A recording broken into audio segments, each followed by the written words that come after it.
100 tahun lalu, sebelum virus corona merebak, dunia termasuk wilayah Nusantara pernah dilanda pandemi flu Spanyol. Wabah yang sangat mematikan ini diperkirakan menyebabkan sekitar 1,5 juta penduduk Nusantara yang kala itu masih bernama Hindia Belanda meninggal dunia. Wabah yang berakhir tahun 1921 ini juga mengakibatkan dampak sosial dan ekonomi yang luas.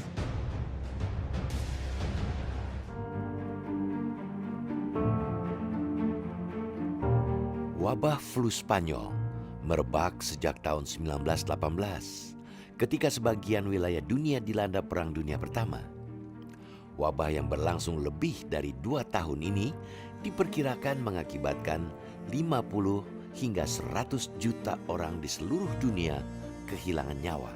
Spanyol ini adalah sebuah wabah penyakit influenza sebetulnya yang berasal dari Amerika Serikat ketika itu, yang kemudian menyebar sampai ke benua Eropa karena dibawa oleh tentara Amerika Serikat di sekitar tahun 1917, dan kemudian di Eropa karena ketika itu dunia sedang dilanda Perang Dunia Pertama, ini kemudian menyebar ke beberapa negara. Pertama-tama di Perancis, dan dari Perancis kemudian menyebar ke berbagai negara lain di Eropa yang ketika itu terlibat di dalam perang, karena tentara Amerika yang ketika itu pergi ke Eropa bertugas di Perancis. Dan karena suasana Perang Dunia Pertama, pemberitaan tentang adanya wabah influenza yang baru merebak ini tidak terlalu banyak mengemuka. Jadi karena sensor yang ketika itu diterapkan di berbagai negara yang terlibat dalam Perang Dunia Pertama. Nah, ketika masuk ke Spanyol, ini kemudian menjadi wabah yang cukup, bukan hanya cukup, tapi sangat besar ketika itu. Dan Spanyol ketika itu adalah negara yang netral. Jadi karena itu dunia tahu pertama kali adanya wabah influenza baru ini adalah karena menyebar secara meluas di Spanyol. Dan karena itulah kemudian flu ini dikenal sebagai flu Spanyol. Wabah flu Spanyol disebabkan virus sejenis influenza A subtype H1N1. Gejala dari penyakit ini tidak biasa. Dan karena ketidaktahuan pada awal penyebarannya, flu Spanyol sempat didiagnosa sebagai beragam penyakit seperti demam berdarah, kolera, atau tipus. Kematian akibat virus H1N1 ini umumnya akibat pendarahan berat dan demam di sekitar paru-paru. Tingkat kematian pada pandemi ini tidak dapat diketahui secara pasti. Namun, berbagai penelitian memperkirakan rasio kematian sebesar 10 hingga 20% dari pasien terinfeksi. Jadi flu Spanyol ini merupakan pandemi influenza paling besar dan yang paling mematikan yang pernah terjadi dalam sejarah umat manusia, di mana pandemi ini disebabkan oleh virus H1N1 dan penyebarannya terjadi dalam kurun beberapa gelombang, umumnya 2-3 gelombang, dan terjadi antara pertengahan 1918 hingga awal tahun 1919, di mana diperkirakan sekitar 500 juta penduduk dunia pada saat itu sudah terjangkiti virus ini. Diperkirakan sekitar 50-100 juta orang menjadi korban dari keganasan virus flu Spanyol ini, dan jumlah tersebut jauh melampaui jumlah-jumlah korban yang ditimbulkan oleh Perang Dunia itu sendiri. Wilayah Indonesia yang pada saat wabah terjadi masih bernama Hindia Belanda tidak luput dari serangan wabah flu Spanyol. Wabah flu Spanyol kemungkinan masuk ke Hindia Belanda melalui jalan darat. Pemerintah Hindia Belanda mencatat virus ini pertama kali dibawa oleh penumpang kapal dari Malaysia dan Singapura dan menyebar melalui Sumatera Utara. Virus itu kemudian menyerang kota-kota besar di Jawa pada Juli 1918. Penyakit itu sangat tergantung dari akselerasi mobilitas manusia dan lain sebagainya. Mobilitas manusia pada masa itu apa? Yaitu lewat kapal, karena pesawat belum begitu banyak, kira-kira kan gitu. Nah, dari Eropa kita ketahui bahwa Hindia Belanda kan hubungannya dengan Eropa kan sudah cukup maju juga gitu. Dari pelabuhan yang ada di Hindia Belanda, kemudian ke Singapura, kemudian ke Eropa dan lain sebagainya gitu. Jadi dari situlah kemudian kapal dari Hong Kong, kemudian mampir di Singapura, kemudian masuk di pelabuhan Batavia. Nah, dari situlah awal mula dari flu yang ada di Hindia Belanda. Jadi penyebarannya lewat pelabuhan-pelabuhan, baik itu misalnya ada lewat Semarang, lewat Surabaya, lewat Batavia, dan kemudian menyebar ke pedalaman. Di Hindia Belanda atau Indonesia saat ini kenapa bisa kejadian bisa sampai sebenarnya ada laporan dari bulan pertengahan tahun 1918 dari konjen ya istilahnya zaman sekarang di Hong Kong, konjen Hindia Belanda di Hong Kong dan dari Singapura, dan dilaporkan ada wabah flu di beberapa belahan dunia. Hati-hati jangan sampai masuk ke Indonesia. Tapi pemerintah kolonial Hindia Belanda bilang nggak mungkin masuk sini, nggak apa-apa segala macam. Tiba-tiba wabah flu pertama sampai di pertengahan, ya nggak lama ya, Juli 1918 sampai di Hindia Belanda dengan cepat menyebar. Laporan-laporan mulai ada berdatangan dari beberapa asisten residen, terutama dari Batavia atau Surabaya dan lain-lain. Pada awal penyebarannya, mayoritas penduduk Hindia Belanda tidak sadar bahwa virus flu Spanyol yang mudah menyebar sangat mematikan. Di kalangan dokter dan pekerja media yang jumlahnya terbatas, perhatian saat itu lebih banyak tertuju pada penanganan penyakit menular lain seperti pes, malaria, kolera, dan cacar. Dinas Kesehatan Sipil Hindia Belanda atau BGD sempat mengira penyakit flu Spanyol adalah malaria. Sementara berbagai kalangan lain termasuk pers kala itu juga menyebut wabah penyakit yang belakangan diketahui sebagai flu Spanyol itu dengan berbagai sebutan berbeda. Kesalahpahaman terhadap penyakit flu Spanyol ini menjadi salah satu penyebab terlambatnya penanganan terhadap wabah ini. Ketika terjadi wabah pandemi influenza ini mirip seperti ketika terjadi wabah pes tahun 1911. Banyak dokter yang nggak tahu. Jadi hampir semua penyakit yang disertai dengan demam itu dianggap penyakit malaria. Obat yang pertama yang dikasih rata-rata adalah kina. Ya, karena kan tidak tahu mereka, cuman ya efek sampingnya banyak juga yang salah diagnosa ya, meninggal dan lain-lain pasti ada seperti itu. Bila pada awalnya Simpo menggunakan terminologi penyakit aneh, maka Harian Pewarta Surabaya menggunakan istilah pilek Spania untuk menyebut penyakit tersebut. Namun istilah yang disematkan tidaklah tunggal dan kerap berganti-ganti dari satu pemberitaan ke pemberitaan yang lainnya. Mulai dari penyakit baru, penyakit ini hari, penyakit Spanyol, dan lain sebagainya. Penggunaan terminologi yang berbeda-beda tersebut menunjukkan kurangnya pengetahuan mereka akan penyakit yang sedang menyakiti Hindia Belanda pada saat itu. Setelah sempat mereda di bulan Agustus, gelombang kedua dari flu Spanyol kembali menyerang dengan skala yang jauh lebih masif antara bulan Oktober hingga bulan Desember 18. Saking berbahayanya penyakit tersebut, beberapa penyintas menuturkan bahwa mereka yang terjangkiti oleh flu Spanyol itu pagi sakit sore meninggal, sore sakit pagi meninggal. Hal itu merujuk kepada begitu cepatnya flu Spanyol bisa membunuh seseorang. Tatkala gejala wabah flu Spanyol akhirnya bermunculan di masyarakat, pemerintah Hindia Belanda yang baru saja dipusingkan dengan serangan wabah pes di sejumlah wilayah di Jawa dibuat kelabakan.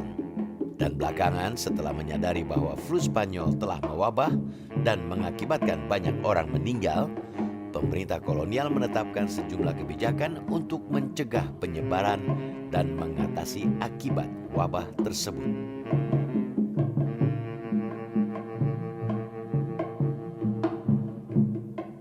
Kalau yang namanya pandemi, selalu dimanapun juga negara di dunia ini tidak pernah ada yang siap secara infrastruktur, karena sifatnya kan cepat dan menyebar cepat. Jadi pemerintah Hindia Belanda pun juga tidak mempunyai kesiapan yang cukup gitu. Kegagapan itu pasti akan terjadi gitu.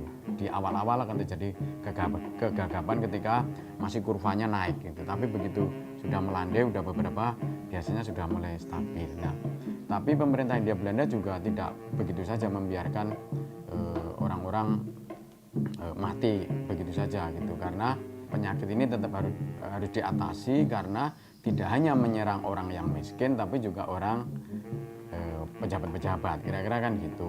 Jadi mereka harus menanganin juga.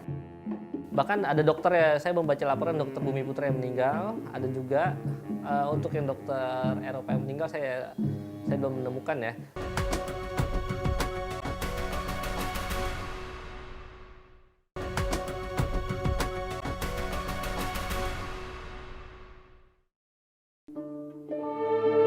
Setelah masuk ke wilayah Hindia Belanda dalam hitungan minggu, virus wabah flu Spanyol menyebar ke Bandung, Jawa Barat, Purworejo, dan Kudus, Jawa Tengah, dan wilayah Kertosono, Surabaya, dan Jatiroto. Virus H1N1 yang menyebabkan flu Spanyol juga dengan cepat menyebar di kota-kota lain yang memiliki pelabuhan besar. Selain di Pulau Jawa, wabah flu Spanyol juga berjangkit di Banjarmasin dan Pulau Laut sebelum kemudian mencapai ke Bali, Sulawesi, dan pulau-pulau lain di sekitarnya. Untuk mencegah penyebaran lebih luas wabah flu Spanyol, pemerintah kolonial sempat mengeluarkan peraturan karantina wilayah. Namun, peraturan ini tidak efektif karena mendapat protes dari banyak kalangan. Penyebaran penyakit ini karena percepatan transportasi ya. Nah, sebenarnya BGD itu udah meminta kepada pemerintah kolonial untuk melakukan karantina Hindia Belanda. Tapi ternyata ditolak, dipermasalahkan malah oleh KPM namanya. Koninklijk Paket Vaart Maatschappij. Mungkin kalau zaman sekarang itu PELNI. Nah, mereka tuh menolak karena dianggap mengganggu bisnis mereka. Karena kan bisnis KPM itu adalah ya membawa barang dan membawa manusia ya. KPM itu yang mempunyai akses untuk mengirim barang dan orang dari Sabang sampai, kalau sekarang mungkin dari Sabang sampai Merauke, mereka bisa masuk ke pelosok pelabuhan manapun. Nah, ketika ditolak oleh KPM, ternyata efek sampingnya adalah dalam per tahun 1919, laporan orang-orang yang terkena pandemi influenza flu Spanyol tersebut dari Sumatera hingga ke wilayah Fak-Fak, Papua. Nah, terobosan penting lainnya yang dilakukan oleh pemerintah adalah dengan mengesahkan influenza ordonansi pada 29 Oktober tahun 2020, di mana di dalam undang-undang ini diatur secara ketat proses karantina kapal di pelabuhan, dan di dalam undang-undang ini juga dimasukkan hukuman denda hingga hukuman kurungan bagi siapapun yang melanggar dari peraturan tersebut, sehingga menunjukkan keseriusan pemerintah dalam menanggulangi pandemi influenza ini ke depan. Hingga bulan Juli 1918, pemerintah kolonial yang tidak menyadari wabah flu Spanyol telah menyebar di banyak kota di Hindia Belanda belum mengambil langkah-langkah luar biasa untuk mengatasi wabah tersebut. Namun setelah banyak rumah sakit kebanjiran pasien pengidap flu Spanyol, pemerintah kolonial baru mulai bertindak ekstra, termasuk diantaranya dengan mengeluarkan himbauan pemakaian masker dan pembatasan kebebasan berkumpul. Beberapa dokter di Hindia Belanda sempat merekomendasikan berbagai tindak pencegahan, mulai dari mengisolasi orang yang sakit, melarang pertemuan atau acara yang berpotensi memicu keramaian, penutupan sementara sekolah-sekolah dan tempat umum, membuat tambahan ventilasi pada rumah-rumah, mandi dan cuci tangan secara rutin, hingga menggunakan obat-obatan yang direkomendasikan oleh pemerintah seperti kina, aspirin, dan salipirin. Namun terobosan penting lainnya yang dilakukan oleh mereka adalah merekomendasikan penggunaan masker kepada para penduduk. Saya pribadi tidak pernah menemukan wacana pemerintah kolonial pada saat itu untuk menerapkan lockdown di dalam kasus flu Spanyol. Pada awal November 1918, beberapa dokter memang sempat merekomendasikan kepada pemerintah untuk melarang segala bentuk aktivitas penduduk yang berpotensi memicu keramaian. Namun rekomendasi tersebut ditolak oleh Dr. De Vogel selaku pimpinan dari Dinas Kesehatan kala itu. Penerapan aturan untuk pembatasan tersebut pun menjadi sulit, lantaran dalam beberapa kasus justru pemerintah daerah lah yang menginisiasi berbagai acara tersebut. Di Surabaya misalkan, terlepas dari tingginya angka kematian di sana akibat flu Spanyol, ribuan orang tetap berkumpul tanpa rasa takut untuk merayakan Orang Nyedah. Di Batavia, diadakan pertandingan bola antara Chi Yingwei dan Chung Xiu yang mampu menarik ribuan penonton untuk memenuhi lapangan. Namun ada juga pemerintah daerah yang sukses menerapkan aturan tegas terkait permasalahan tersebut, seperti misalkan di Solo, di mana menjelang bulan Desember 1918 muncul berbagai perdebatan apakah perayaan Sekaten tetap harus diadakan di tengah kondisi pandemi. Dan pada akhirnya, pembukaan Sekaten pun dilakukan secara simbolis, yaitu dengan memukul gamelan sekati dari masjid besar tenda-tenda makanan dan beragam pertunjukan yang sudah direncanakan dengan matang pun terpaksa harus ditiadakan. Meningkatnya jumlah pasien flu Spanyol saat itu tidak diimbangi dengan ketersediaan jumlah fasilitas kesehatan. Nyaris seluruh rumah sakit mendadak kebanjiran pasien. Karena keterbatasan kamar, banyak pasien yang tidak bisa ditampung rumah sakit. Banyak dokter juga tidak bisa berbuat banyak untuk menolong para pasien. Karena mayoritas dari mereka belum mengenal virus H1N1. Kita bilang kewalahan lah dengan kondisi banyaknya pasien dan lain-lain. Bahkan ada dokter ya, saya membaca laporan dokter Bumi Putra yang meninggal, ada juga untuk yang dokter Eropa yang meninggal saya belum menemukan ya. Cuman ada dokter yang memanfaat keadaan juga ada memanfaatkannya. Jadi misalnya dia memanfaatkan keadaan dengan menambah ongkos pengobatan. Itu dipermasalahkan juga. Jadi misalnya mungkin kondisi saat itu sekali pengobatan 5 gulden, dia minta 15 gulden. Itu sampai ada laporannya khusus. Karena kurangnya fasilitas kamar untuk merawat pasien, sejumlah rumah sakit kala itu dilaporkan menolak pasien. Saat itu, rasio perbandingan jumlah dokter atau tenaga kesehatan dengan jumlah warga Hindia Belanda diperkirakan berkisar 1:16.000 orang. Situasi saat itu memang sama seperti ketika terjadi wabah pes tahun 1916, kurangnya tenaga medis. Masalahnya adalah kalau wabah pes kan terjadi cuma kejadian di Malang dan sekitarnya. Nah, pandemi influenza di Hindia Belanda seluruhnya, ketidaktegasan pemerintah dalam menanggulangi penyakit ini itu semakin mencolok ya, karena ya kita tahu kurangnya tenaga medis itu kayak 1 dokter itu bandingannya 116 ribuan orang saat itu. Jadi bisa kita bayangkan. Akhirnya begini, karena situasi tenaga medis yang tidak cukup, dokter-dokter Eropa lebih memilih ke orang-orang yang kaya. Makanya disebutnya dokter Eropa itu sangat diskriminatif terhadap orang pribumi yang dalam tanda petik tidak mampu membayar mahal, kira-kira gitu. Jadi dokter pun memilih pasien-pasien yang karena dia menaikkan harga untuk pembayarannya, jasanya gitu. Jadi dokter-dokter Eropa menaikkan harganya, akhirnya menimbulkan kritik juga dari masyarakat bahwa dokter Eropa hanya menanganin orang-orang Eropa saja, sedangkan orang Bumi Putra dibiarkan saja meninggal begitu saja. Jadi ini sesuatu yang sangat tidak bagus. Dalam sebuah rapat Volkskrant, Dr. Abdul Rifai mengatakan sekitar 5% dari total populasi penduduk Surabaya terjangkit flu Spanyol. Di wilayah Pasuruan, dilaporkan ada sejumlah jenazah diletakkan begitu saja di pinggir jalan karena banyak tenaga penggali kubur terjangkit flu Spanyol. Banyaknya kematian yang diduga disebabkan wabah flu Spanyol juga terjadi di banyak wilayah lain di luar Pulau Jawa. Flu Spanyol ini ketika orang terinfeksi, pagi mungkin kita bisa berbicara bersama-sama. Sore salah satu dari orang yang berkumpul itu bisa dia meninggal, saking cepatnya. Bahkan tradisi lisan di daerah Toraja ada mereka menyebut namanya Rababiang. Rababiang tuh kalau diartikan secara bebas ya rumput yang rebah. Rumput-rumput yang rebah seperti kenangan. Jadi saking banyaknya orang yang meninggal di daerah Toraja saat itu seperti rumput yang rebah. Saking banyaknya orang meninggal.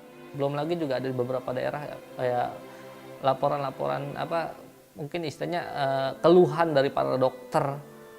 Kami membutuhkan bantuan di beberapa daerah, nggak cuma di Jawa, di seluruh Hindia Belanda. Koran-koran pada saat itu pun melaporkan bagaimana rumah-rumah sakit mendadak penuh, sekolah dan kantor juga tampak lengang karena saking begitu banyaknya pelajar dan pegawai yang sakit.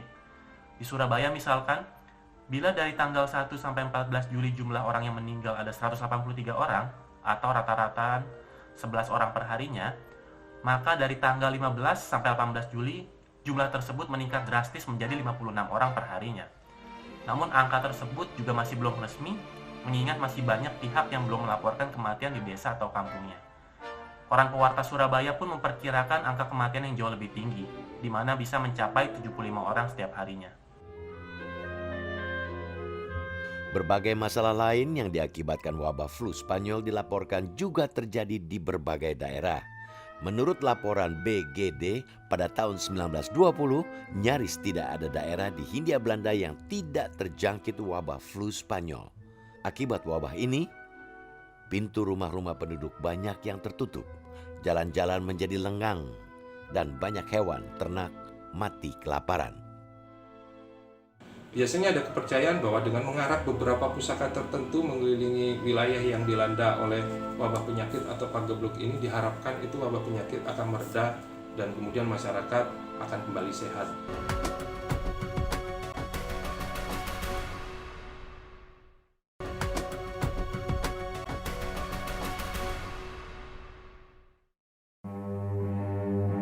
Tersebarnya wabah flu Spanyol di wilayah Hindia Belanda yang mengakibatkan banyak kematian menuai respon beragam dari kalangan masyarakat Bumi Putra dan kelompok warga Hindia Belanda lainnya. Karena keterbatasan obat-obatan modern misalnya, banyak warga Bumi Putra dan Tionghoa berpaling pada obat-obatan tradisional. Selain itu, tidak sedikit dari mereka kemudian juga menggelar sejenis kegiatan tolak bala atau menolak musibah yang berakar dari tradisi atau kepercayaan mereka. Terbatasnya akses penduduk Bumi Putra dan Tionghoa terhadap fasilitas pengobatan barat mendorong mereka untuk menggunakan ramuan dan racikan tradisional untuk menanggulangi virus influenza tersebut. Nah, tidak sedikit juga penduduk di Hindia Belanda yang melihat pandemi influenza tersebut sebagai hukum kodrat atau kutukan. Karena itu mereka percaya bahwa cara satu-satunya untuk mengusir penyakit tersebut adalah dengan melakukan ritual-ritual pengusiran yang dipercaya dapat menetralisir atau mengusir arwah jahat. Kalangan pemimpin masyarakat lokal Bumi Putra kala itu juga merespon penyebaran wabah flu Spanyol dengan cara beragam.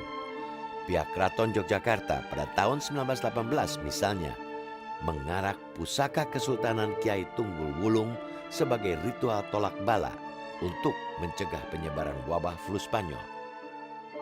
Kegiatan mengarak pusaka Kiai Tunggul Wulung ini, menurut sejarawan MC Ricklefs dalam buku Mengislamkan Jawa, diyakini warga bisa menghentikan penyebaran wabah flu Spanyol yang tengah terjadi. Biasanya ada kepercayaan bahwa dengan mengarak beberapa pusaka tertentu mengelilingi wilayah yang dilanda oleh wabah penyakit atau pagebluk ini, diharapkan itu wabah penyakit akan mereda dan kemudian masyarakat akan kembali sehat. Jadi kepercayaan semacam ini sangat kuat di kalangan masyarakat Jawa ketika itu, karena memang masyarakat Jawa ketika itu belum sampai pada pemahaman atau tingkat pendidikan seperti yang kita lihat sekarang. Jadi karena mayoritas masyarakat ketika itu masih berada di dalam alam pikir tradisional, jadi mereka sangat mempercayai akan kekuatan-kekuatan yang sifatnya mungkin di luar rasio atau akal, ya, untuk bisa diharapkan itu membantu mengatasi wabah penyakit ataupun pandemi. Jumlah kematian yang terjadi akibat flu Spanyol di Hindia Belanda hingga kini tidak bisa dipastikan. Beberapa faktor yang menyebabkan kesulitan penghitungan antara lain karena belum ada sensus penduduk yang menunjukkan jumlah pasti penduduk Hindia Belanda. Selain itu, ada kemungkinan terjadi banyak kematian di daerah-daerah terpencil yang tidak tercatat. Korban meninggal akibat flu Spanyol di Hindia Belanda menurut beberapa media cetak saat itu, semisal Pewarta Surabaya dilaporkan mencapai 1,5 juta orang. Sementara Colin Brown dalam buku The Influenza Pandemic 1918 in Indonesia menulis jumlah korban flu Spanyol di wilayah Hindia Belanda pada sepanjang tahun 1918 hingga 1920 mencapai angka 1,5 juta. Namun, sejumlah penelitian lain menemukan jumlah angka kematian yang berbeda. Sejarawan Colin Brown memperkirakan angka kematian akibat flu Spanyol di Hindia mencapai 1,5 juta jiwa atau 30,6 jiwa per 1.000 orang. Harian New Surabaya Koran dan juga Sinpo juga menyebut angka yang serupa, yaitu 1,5 juta jiwa. Namun angka tersebut dicatat oleh kedua harian ini hanya untuk korban hingga bulan November saja. Sementara di Hindia Timur, flu Spanyol dilaporkan masih terus mengamuk hingga awal tahun 1919. Jadi 1,5 juta jiwa bisa dibilang merupakan angka mortalitas minimal.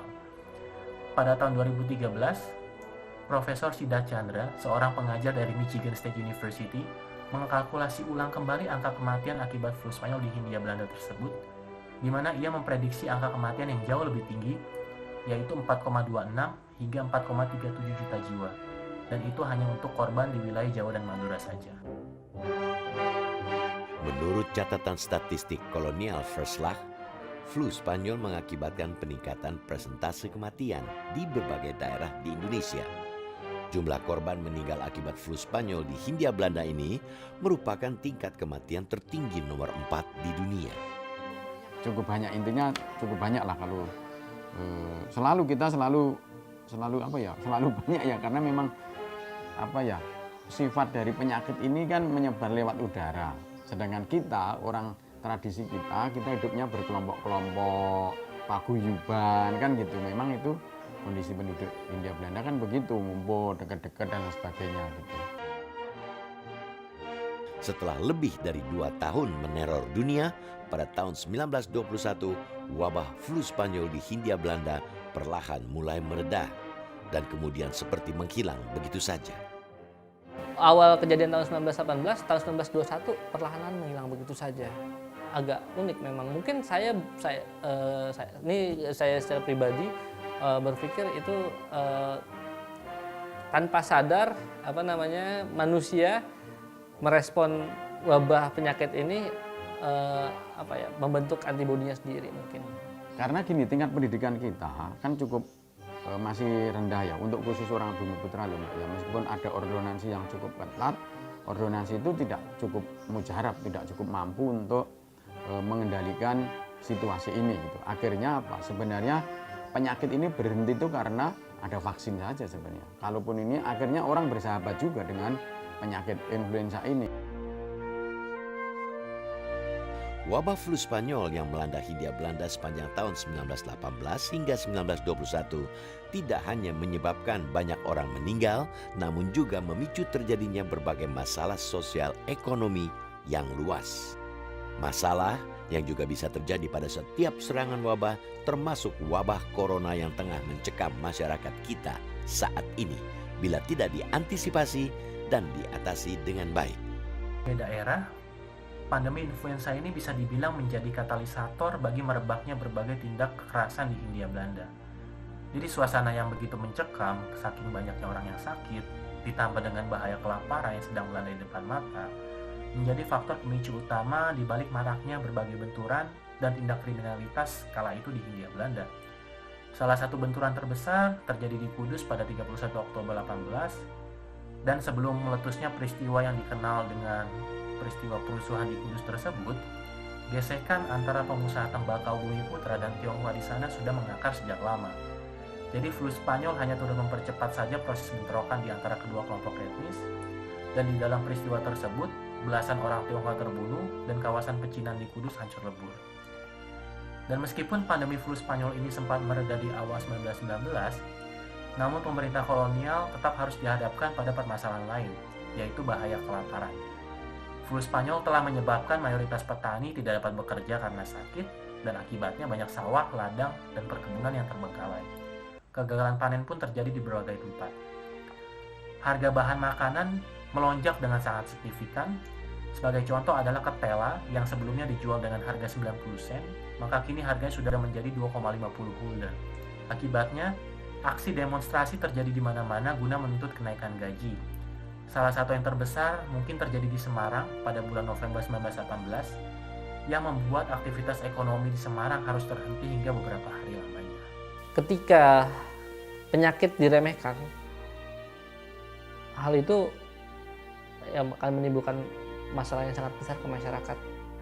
Selain itu juga di pandemi influenza juga saya melihat juga bagaimana politisi saling sikut satu sama lain. Mereka mencari panggung, berusaha menampilkan kalau mereka bisa mengatasi masalah di wilayah masing-masing. Saya melihat kenapa nggak bekerja sama. Saya membaca kondisinya soalnya sama seperti kondisi sekarang, harusnya semua satu saling bahu-membahu bekerja sama untuk mengatasi masalah tersebut supaya bisa mengurangi jumlah korban.